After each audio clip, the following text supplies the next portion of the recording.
ಬೆಳಿಗ್ಗೆ ಔಷಧಿ ಸ್ಪ್ರೇ ಮಾಡ್ತಿದ್ರೆ ಹೇಗೆ ನಿಮ್ಮ ಆರೋಗ್ಯ ಹಾಳಾಗುತ್ತೆ. ಮಾಸ್ಕ್ ಬೇರೆ ಹಾಕಲ್ಲ ನೀವು. ಆ ಔಷಧಿ ಸ್ಪ್ರೇ ಮಾಡಿದಾಗ ಕೆಮಿಕಲ್ ಎಲ್ಲ ಒಳಗಡೆ ಹೋಗಿ ನಿಮ್ಮ ಆರೋಗ್ಯ ಕೆಟ್ಟೋಗುತ್ತೆ. ಯಾಕಿದೆ ನೀವು ಸ್ಟಾಪ್ ಮಾಡಲ್ಲ? ಇನ್ನೇನ್ ಮಾಡ್ಲಮ್ಮ, ಇದನ್ನ ಮಾಡ್ದೆ ನಂಗೆ ಬೇರೆ ದಾರಿನೇ ಇಲ್ಲ.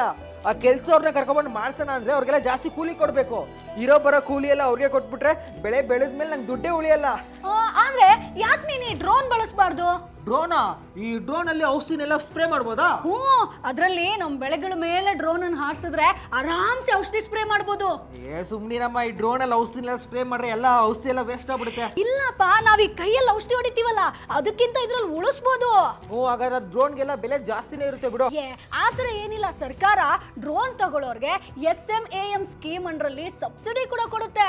ಸಬ್ಸಿಡಿ ಸಿಗುತ್ತೆ. ಆದ್ರೆ ನೀನ್ ಇಲ್ಲಿ 2 ಕೆಲಸ ಮಾಡ್ಬೇಕು. ಒಂದು, DGCA ಅಪ್ರೂವ್ ಮಾಡಿರೋ ಟ್ರೈನಿಂಗ್ ಸ್ಕೂಲ್ ಅಲ್ಲಿ ನೀನು ಲೈಸೆನ್ಸ್ ತಗೋಬೇಕು. ಅದಾದ್ಮೇಲೆ DGCA ಅಪ್ರೂವ್ ಮಾಡಿರೋ made in India Kisan drone ಅನ್ನೇ ನೀನು ಪರ್ಚೇಸ್ ಮಾಡ್ಬೇಕು. ಯಾಕಂತಂದ್ರೆ ಇದು ಒಳ್ಳೆ ಕ್ವಾಲಿಟಿ ಇರುತ್ತೆ, ಒಳ್ಳೆ ಸರ್ವಿಸ್ ಕೊಡ್ತಾರೆ. ಇದು ನಮ್ಗೆ ಬೆಸ್ಟ್. ಆದ್ರೆ ಈ ತರ ಚೆನ್ನಾಗಿರೋ ಡ್ರೋನ್ ಎಲ್ಲಮ್ಮ ಸಿಗುತ್ತೆ? ಯಾಕೆ ಸಿಗಲ್ಲಪ್ಪ? ಬೆಂಗಳೂರು ಹಾಗೆ ಕೊಯಂಬತ್ತೂರಲ್ಲಿ ಮ್ಯಾಜಿಕ್ ಮೈನಾ ಅಂತ ಒಂದು ಕಂಪನಿ ಇದೆ. ಮೇಡ್ ಇನ್ ಇಂಡಿಯಾ ಹಾಗೆ DGCA ಅಪ್ರೂವಲ್ ಆಗಿರೋ ಡ್ರೋನ್ ಇದು.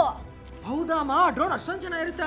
ಅಪ್ಪ, ಈಗ ಎಲ್ಲರೂ ಇದನ್ನ ಬಳಸ್ತಾ ಇದಾರೆ. ಕಡಿಮೆ ಖರ್ಚಂತೆ, ಒಳ್ಳೆ ಔಷಧಿ ಸಿಂಪಡಣೆ ಆಗುತ್ತಂತೆ. ಸೊ ಇವತ್ತೇ ನಾವು ಪರ್ಚೇಸ್ ಮಾಡೋಣ ಬಾ.